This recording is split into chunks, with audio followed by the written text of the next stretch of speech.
शख्स को देखा जो काबे की दीवार से लिपट कर फूट फूट कर रो रहा है और लब पर सदा क्या है, ऐ अल्लाह अगर मेरे अमाल तेरी बारगाह के लायक नहीं तो कयामत के दिन मुझे अंधा उठाना।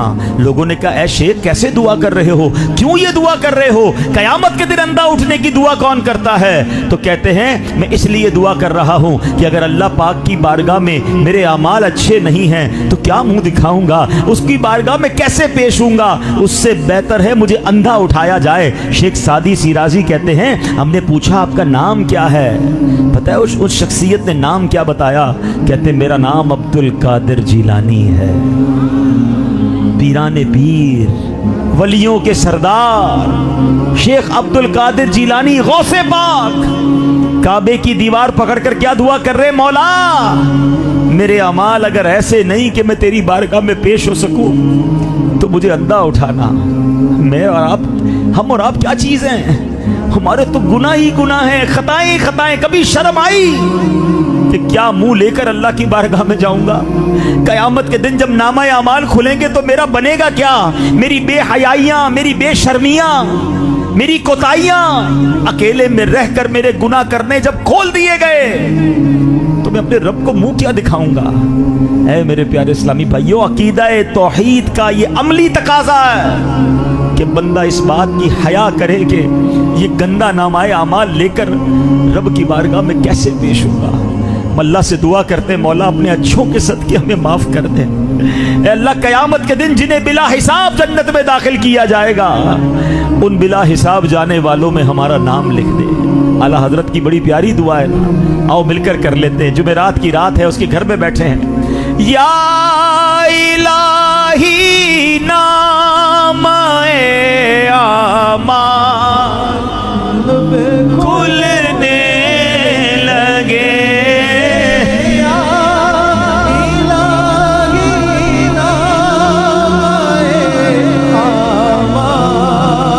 जब खुलने लगे ऐब पोशे खल्क़ सत्तारे खता का।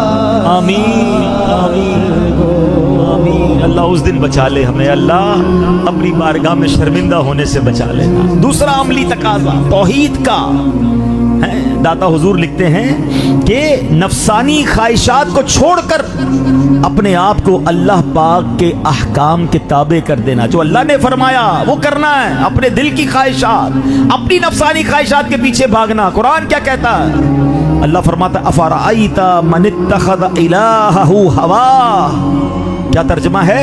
भला देखो तो वो जिसने अपनी ख्वाहिश को अपना खुदा बना लिया है।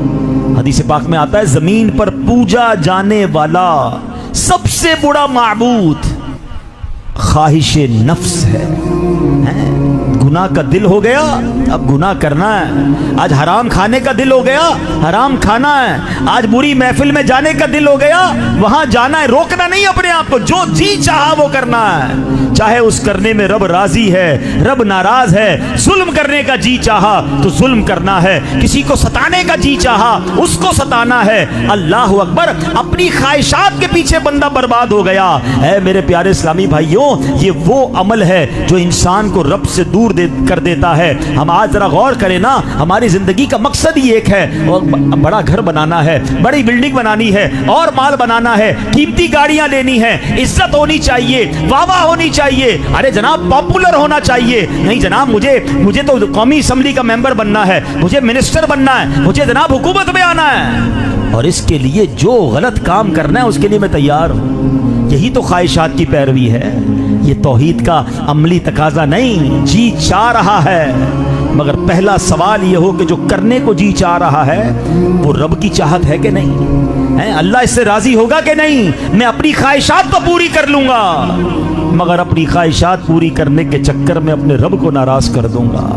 ऐ मेरे प्यारे इस्लामी भाइयों सुनो, मैं आपको आपके नबी अलैहिस्सलाम का वाकया सुनाता हूँ। हजरत उमर फारूक रदी अल्लाह तआला एक बार बारगाह रिसालत में हाजिर हुए।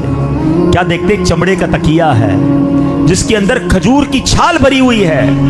नबी पाक अलैहिस्सलाम उस तकिए पर टेक लगाए हुए हैं और खुरदरे बान की चटाई पर लेटे हुए हैं। चारपाई पर कोई बिस्तर या कपड़ा नहीं है। जब नबी पाक अलैहिस्सलाम चारपाई से उठे ना तो आपके जिस्म मुबारक पर उस चारपाई के निशान थे। नबी पाक की ये अंदाज, ये बेरगबती, ये दुनिया देखकर हजरत उमर फारूक का दिल भर आया, आंखों से आंसू बहने लगे। नबी पाक ने जब हजरत उमर को रोते देखा तो फरमाया, ए उमर क्यों रो रहे हो? कहते हुजूर खुदा की कसम मैं जानता हूं कि आप अल्लाह पाक के रसूल हैं, बारगाह इलाही में आपका बड़ा ऊंचा मकाम है, आप कैसर और कसरा यानी ईरान और रोम के बादशाहों से ज्यादा इज्जत वाले हैं। या रसूल अल्लाह सल्लल्लाहु अलैहि वसल्लम, मुझे रोना इस बात पर आया कि कैसर और कसरा के बादशाह तो ऐश करें, अपने महल्लात में लग्जरीज में रहें, और हुजूर आप अल्लाह के रसूल होने के बावजूद ऐसी जिंदगी गुजार रहे हैं। आपके पास तो ना प्रॉपर बिस्तर है, ना जनाब उस तरह के घर हैं, ना मकान है, ना बेडरूम्स है। मैं हदीस का खुलासा बयान कर रहा हूँ। नबी पाक का फरमान सुनिए। अल्लाह के हबीब फरमाते, उमर क्या तुम इस बात पर राजी नहीं कि उन गैर मुस्लिमों के लिए दुनिया है और हमारे लिए आखिरत है? बस आज ये बात समझ जाइए, हमारे लिए क्या है? आखिरत है, दुनिया हमारे लिए नहीं है। हम दुनिया अच्छी करने के चक्कर में अपनी आखिरत बर्बाद कर देते हैं। बेवकूफ है वो शख्स कि जिस दुनिया में चंद साल रहना है। क्या आपके सामने जनाजे नहीं उठ रहे?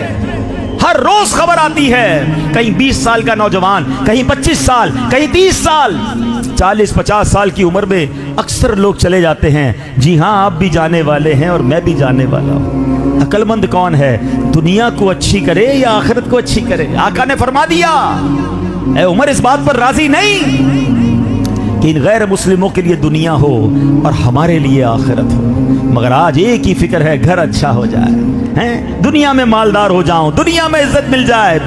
बेशक हलाल के तरीके से माल कमाना हर हाल में बुरा नहीं, लेकिन इस माल कमाने के चक्कर में, दुनिया बनाने के चक्कर में, नाम बनाने के चक्कर में कहीं रब को नाराज मत कर बैठना। हालांकि नबी पाक किस तरह इन दुनियावी ऐशो इशरत से दूर रहते थे। कई बार नात में ये अशार सुने होंगे ना कि सलाम उस पर के जिसने बेकसों की दस्तगीरी की, सलाम उस पर के जिसने बादशाही में फकीरी की, सलाम उस पर के जिसके घर में चांदी थी न सोना था, सलाम उस पर के सादा बोरिया जिसका बिछौना। बताइए ना, हम तो उस आका के उम्मती हैं और हम कहें मिलावट कर लो कोई बात नहीं है, झूठ बोल लो कोई बात नहीं, रिश्वत खा लो कोई बात नहीं, माल बना लो, मरना नहीं। ये मिलावट करने वाले को मरना नहीं, ये रिश्वत लेकर लोगों के ऊपर जुल्म करने वाले को मरना नहीं, ये जनाब झूठ बोलकर धोखा देकर माल बेचने वाले को मरना नहीं। अरे मरना तो बात की बात है। हमने अपनी आंखों से देखा है, जो जुल्म करके माल कमाता है दुनिया में भी आफत में मुब्तला होता है, अपने बच्चों के अंदर, अपनी फैमिली के अंदर वो प्रॉब्लम्स देखता है। ये हराम का माल आता भी तेजी से है और फिर चला भी ऐसे ही जाता है। क्या करना है इसको? ये देखो कि कहीं आखिरत बर्बाद ना हो जाए। तीसरा तकाजा, हाँ अकीदा तौहीद की बात हो रही है ना, तीसरा अमली तकाजा क्या है? राजी बर रिजा रहना।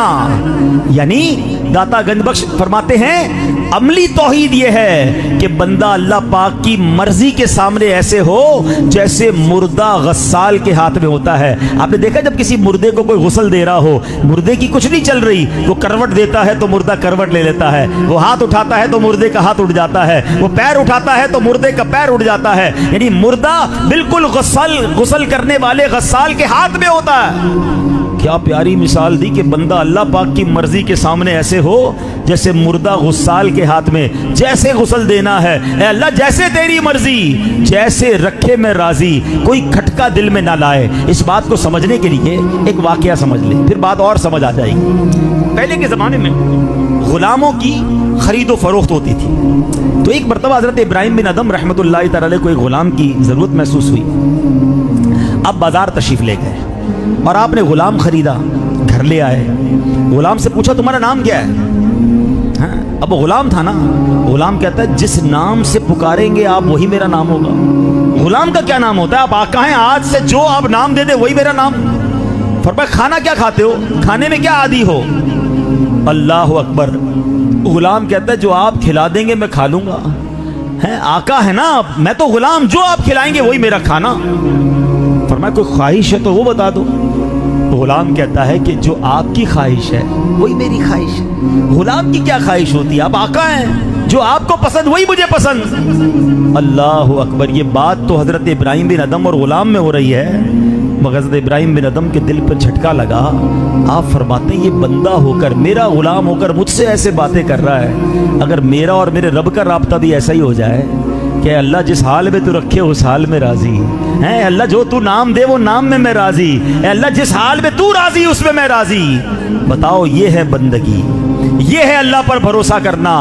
ہم کہتے تو ہیں میں اللہ کی مانتا ہوں، ہم کہتے میں رب کو مانتا ہوں، مگر سچ بات یہ ہے کہ ہم زبان سے تو رب کو رب مانتے ہیں.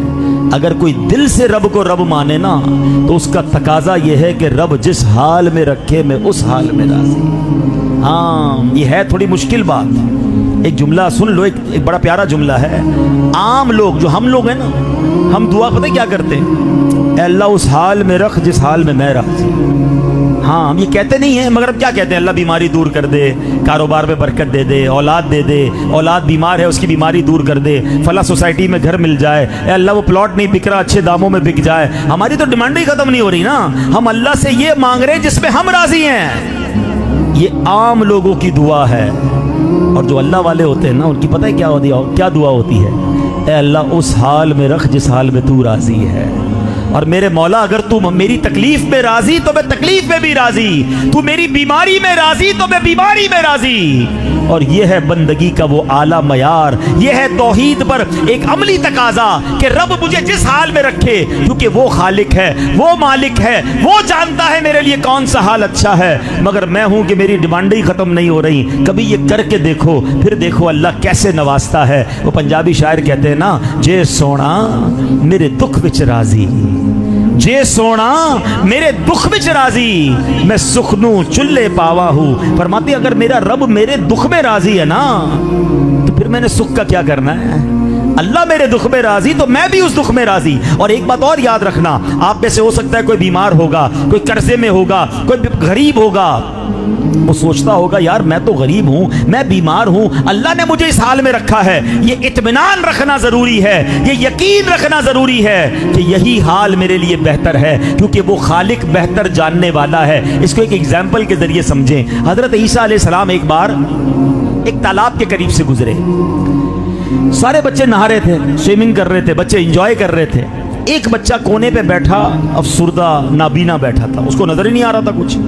حضرت عیسیٰ نے دیکھا سارے بچے نہا رہے ہیں، انجوائے کر رہے ہیں، یہ ایک بچہ کونے پہ بیٹھا نظر ہی نہیں آ رہا اس کو کچھ، یہ تو انجوائے نہیں کر رہا. آپ نے اللہ سے کہا یا اللہ اس کو آنکھیں دے دے، یہ بھی انجوائے کرے، یہ بھی بچوں کے ساتھ کھیلے. آپ کی دعا قبول ہوئی، اللہ نے آنکھیں دے دی. وہ بچہ تالاب میں کودا، اس نے ایک بچے کو پکڑا پانی میں ڈبو کے مار دیا، دوسرے بچے کو پکڑا اس کو ڈبو کے مار دیا، تیسرے کو اس نے زخمی کر دیا. حضرت عیسیٰ حیران ہو گئے، یہ کیا ہوا؟ آپ نے دعا کی یا اللہ اس کو پھر نابینا کر دے. اب سمجھ آیا اس کا نابینا ہونا ہی بہتر تھا. تو یہ بات یاد رکھو، اگر مجھے کچھ نہیں مل رہا نا یہ میرے لیے بہتر ہے. میں رب کا بندہ ہوں، وہ خالق ہے، اور یہ اس کی توحید پر یقین رکھنے کا عملی تقاضا ہے کہ وہ جس حال میں رکھے میں اس حال میں راضی رہوں. ہمارا ایک پرابلم بھی ہے، ہم غریب تو ہیں، ہم قرضے میں تو ہیں، ہم بیمار تو ہیں، مگر راضی نہیں ہیں. پھر فائدہ نہیں. آپ کہ اب غریب تو ہوں، کر کیا سکتا ہوں، مگر اللہ نے معاذ اللہ ایسے جملے بھی کہہ رہے ہوتے میرے ساتھ انصاف نہیں ہوا. اللہ کو جو بے انصاف کہے وہ ایمان سے نکل گیا. ہاں اس کا ایمان ہی چلا گیا. یعنی آپ پریشان ہیں نا تو اجر کب ملے گا، مرتبہ کب ملے گا؟ جب اس پر راضی بھی رہو کہ مولا میں راضی ہوں. اب ایک حدیث سن لو، ایمان تازہ ہو جائے گا. میرے وہ تمام اسلامی بھائی اور وہ مجھے جو لائیو سن رہے اسلامی بہنیں، اگر آپ بیمار ہیں، آپ قرضے میں ہیں، آپ کرائے کے گھر میں رہتے ہیں، آپ کی تنخواہ تھوڑی ہے، آپ کا ہاتھ تنگ ہے، آپ کا دسترخوان جناب تکلیف میں رہتا ہے، آج یہ حدیث سن لو، تسلی ہو جائے گی. میرے آقا فرماتے ہیں، سنو صلی اللہ تعالیٰ علیہ وسلم، جو اللہ کے تھوڑے دیے پر راضی ہو جاتا ہے، جو بندہ اللہ کے تھوڑے دیے پر راضی ہو جاتا ہے، اللہ بھی اس کے تھوڑے عمل پر راضی ہو جاتا ہے. اللہ کی قسم یہ سودا مہنگا نہیں ہے، خدا کی قسم ہے. اگر مجھے دنیا میں تھوڑا ملے اور میرا رب میرے ٹوٹے پھوٹے عمل پر راضی ہو کر مجھے جنت میں داخل کر دے، یہ سودا مہنگا نہیں. مگر اس حدیث میں ایک شرط ہے, کنڈیشن ہے, جو اللہ کے تھوڑے دیے پر کیا ہے, ذرا زور سے بولو, راضی تو نہیں ہے نا. سویا رہے, مالک نہیں سو رہا اور غلام سو جائے. کھڑا ہو گیا, ساری رات کھڑا روتا رہا یہاں تک کہ صبح ہو گیا. ابھی نیا مسلمان ہوا ہے. حضرت عبد الواحد بن زید کہتے ہیں کہ جب ہم کسی اور شہر میں پہنچ گئے, کنارے پہ لگ گیا جہاز, تو سارے دوستوں نے مل کر پیسے دیے کہ اب نیا مسلمان ہوا, اس کی ہیلپ تو کرے نا. تو جب پیسے دیے تو کہتا کیوں دے رہے ہو؟ کہ تمہاری مدد کر رہے ہیں, ہمارے بھائی ہو. تو وہ بے نیازی سے کہتا ہے سبحان اللہ, تم نے مجھے وہ راستہ دکھایا جو تم خود بھی نہیں جان رہے. بھلا جب میں جزیرے میں تھا, غیر اللہ کی عبادت کر رہا تھا, اللہ پاک نے مجھے اس وقت بھوکا نہیں رکھا, اب تو ایمان لے آیا ہوں, اب کیوں بھوکا رکھے گا, اب کیوں ضائع کرے گا. مجھے تمہارے پیسوں کی ضرورت نہیں. وہ بندہ ویسے ہی چلا گیا, مگر واقعی اس بندے نے توکل سکھا دیا ہے. جب رب پر بھروسہ ہو تو پھر دنیا والوں کی ضرورت نہیں ہوتی.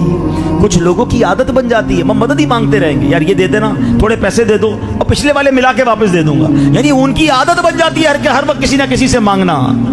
ارے سب کو چھوڑو, رب سے مانگو, اللہ پر بھروسہ رکھو, دنیا والوں کی مال و دولت پہ نظر نہ رکھیں. اور اللہ خوددار کو پسند فرماتا ہے, اس کی مدد فرماتا ہے جو رب پر بھروسہ رکھتا ہے. تو بہرحال میرے پیارے اسلامی بھائیوں, آج ہم نے عقیدہ توحید کے بارے میں یہ بھی جانا کہ ہمارا عقیدہ کتنا واضح ہے, کتنا یقینی عقیدہ ہے کہ اللہ ہے اور اللہ ایک ہے, اس کا کوئی شریک نہیں, اور اس کی دلیلیں دنیا میں جا بجا بکھری پڑی ہیں. اور پھر ہم نے یہ جانا کہ ٹھیک ہے, یہ تو ہم سب مانتے ہیں کہ اللہ ایک ہے, مگر اس کے پریکٹیکل تقاضے کیا ہیں. عقیدہ توحید پر میں عمل کرنے والا ہوں تو ہم نے اس کی 4 نشانیاں جانی. پہلی کیا تھی؟ اللہ کے سامنے حاضر ہونے میں حیا کرنا, اللہ کی بارگاہ میں پیش ہونے سے شرم کرنا اور اپنے گناہوں سے توبہ کرنا. دوسری کیا تھی کہ اپنی خواہشات کے پیچھے بھاگ کر اپنے رب کو ناراض نہیں کرنا ہے, رب کی رضا پر عمل کرنا ہے. تیسری عملی تقاضا کیا تھا کہ ہم اللہ کی رضا پر راضی رہیں, اس کے فیصلوں پر راضی رہیں. اور چوتھا عملی تقاضا حضور داتا گنج بخش علی حجویری نے کیا فرمایا؟ وہ فرماتے ہیں کہ بندہ رب پر بھروسہ کرے, توکل کرے, پھر اللہ اس کی غیب سے مدد فرماتا ہے. تو اے میرے پیارے اسلامی بھائیوں, ان باتوں کو ہم نے یاد بھی رکھنا ہے. اور الحمدللہ ایسی پیاری باتیں دعوت اسلامی کے پیارے پیارے ماحول میں سکھائی جاتی ہیں, جہاں ہمارے عقیدہ توحید کو بھی مضبوط کیا جاتا ہے, ہمارے عقیدے کا اہم جز عشق رسول کو سبحان اللہ مضبوط کیا جاتا ہے, بلکہ عشق رسول کے جام بھر بھر کر پلائے جاتے ہیں. عقیدہ ختم نبوت پر ہماری شاندار تربیت کی جاتی ہے. ایک بچے کو یہ سکھایا جا رہا ہے, سب مل کر جواب دیں گے, محمد مصطفیٰ احمد مجتبی سب سے آخری نبی, عقیدہ سب صحابہ کا, عقیدہ اہل بیت کا. اس وقت 2 محاذ اسلام کے خلاف 2 بڑے اٹیک ہو رہے ہیں. ایک عقیدہ توحید پر اٹیک ہو رہا ہے, یہ گھبراہٹ ڈالی جا رہی ہے, یہ سوال ڈالا جا رہا ہے کہ اللہ ہے یا نہیں. ہم نے اس عقیدے پر مضبوط رہنا ہے اور اپنے بچوں کو بھی مضبوط کرنا ہے. ہم خود تو مضبوط ہوتے ہیں, بچوں کو چھوڑ دیتے ہیں.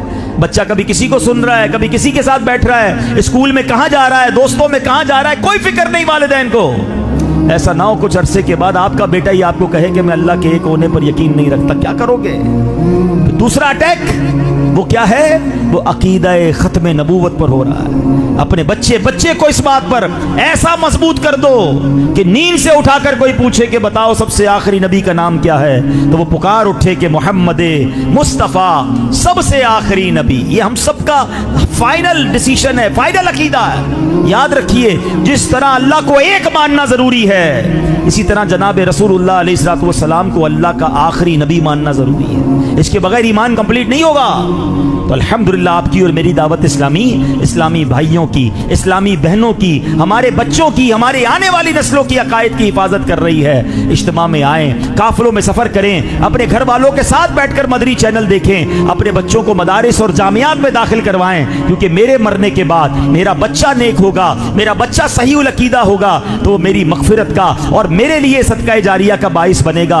खुदा ना खास्ता बच्चे का ईमान और अकीदा ही चला गया तो मरने के बाद मेरा क्या बनेगा, ये सब हमें फिक्र करनी है। तो है मेरे प्यारे इस्लामी भाइयों, इस पुरफितन दौर में, इस फितनों के दौर में दावत इस्लामी हम सब के लिए एक बड़ी नेमत है। और सुभान अल्लाह, खुशखबरी की बात यह है कि अब से कुछ दिनों के बाद रबीउल अव्वल भी आने वाला है। निसार तेरी चहल पहल पर हजार ईदें रबीउल अव्वल, सिवाय इबलीस के जहां में सभी तो खुशियां मना रहे हैं।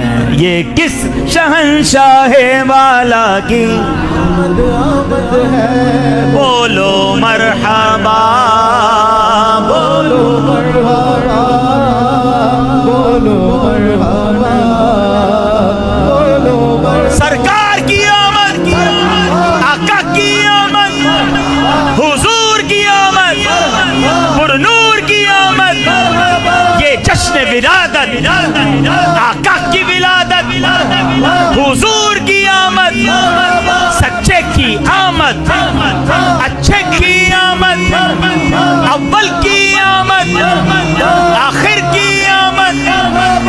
मरहबा या मुस्तफा, मरहबा या मुस्तफा। खुशखबरी सुना दूं? वैसे मुझे बहुत अरसा हुआ कि 12वीं शब विलादत जो है पाकिस्तान में मनाए हुए, हर साल ही दुनिया के किसी न किसी मुल्क में जाने का मामला हो जाता है।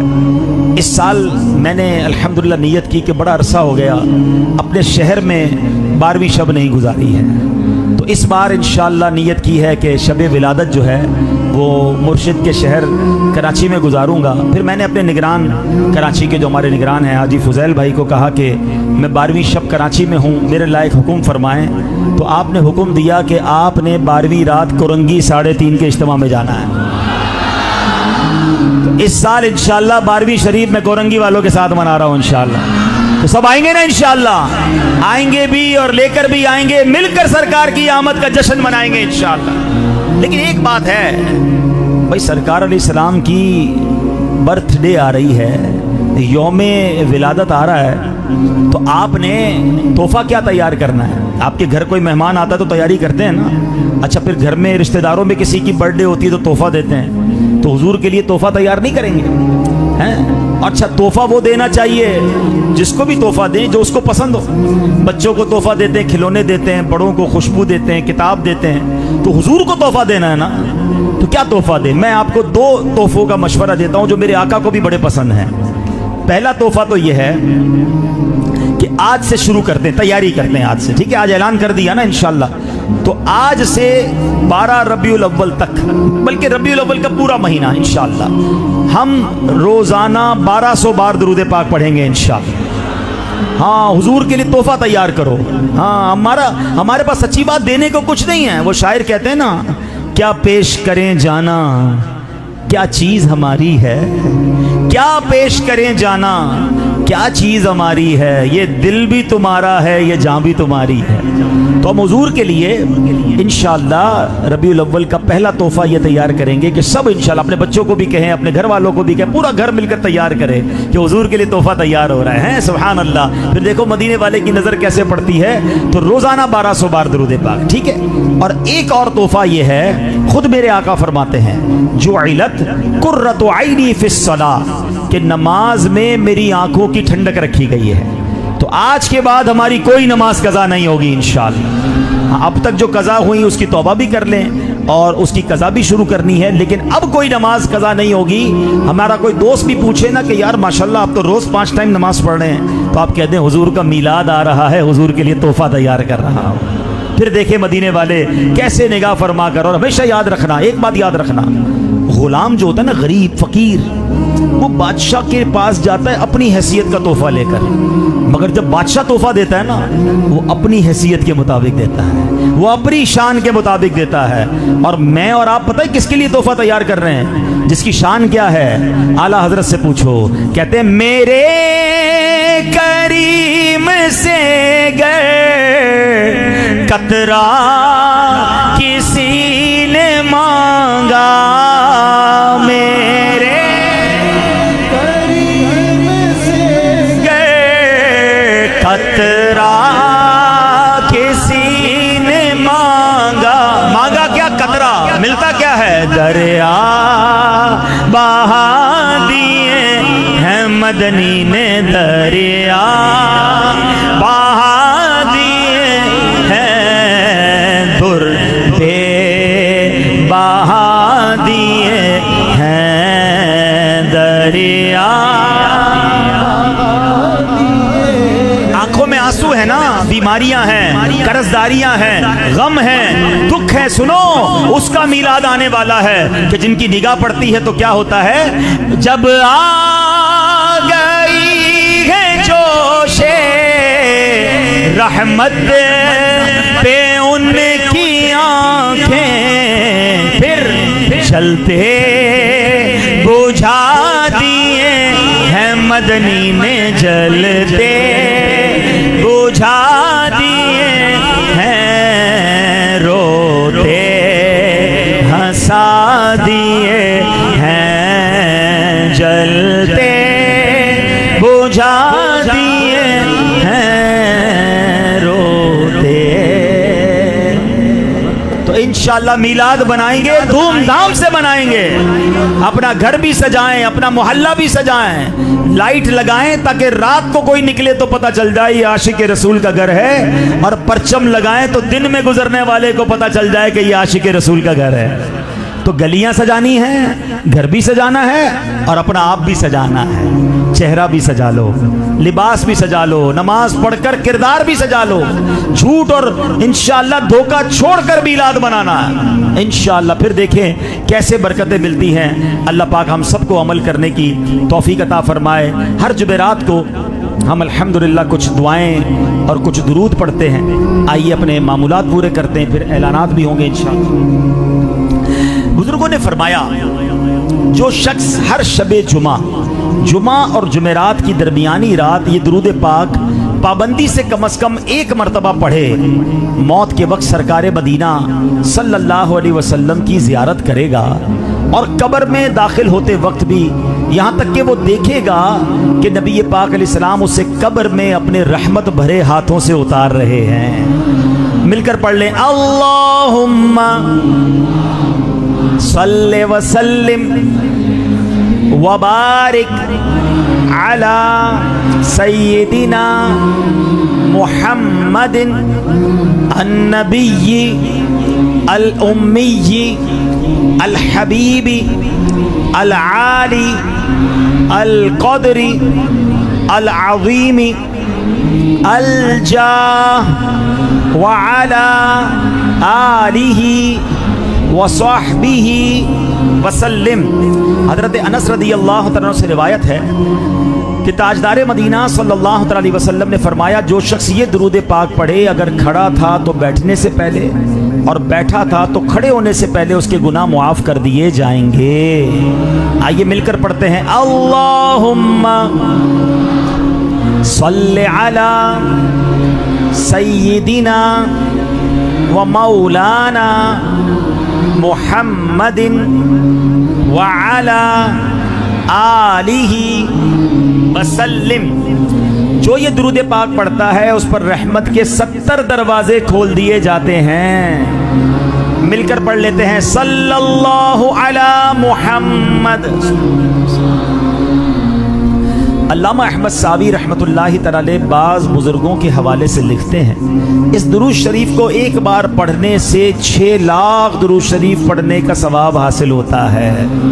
مل کر پڑھ لیں، اللہم صلی علی سیدنا محمد عدد ما فی علم اللہ صلاة دائمة بدوام ملک اللہ۔ ایک دن ایک شخص آیا تو نبی پاک علیہ السلام نے اسے اپنے اور صدیق اکبر رضی اللہ عنہ کے درمیان بٹھا لیا۔ اس سے صحابہ کرام کو حیرت ہوئی کہ یہ کون بڑے مرتبے والا شخص ہے۔ جب وہ چلا گیا تو میرے آقا علیہ السلام نے فرمایا یہ جب مجھ پر درود پاک پڑھتا ہے تو یوں پڑھتا ہے، آئیے ہم بھی پڑھ لیتے ہیں، اللہم صلی علی محمد کما تحب وترضى لہ.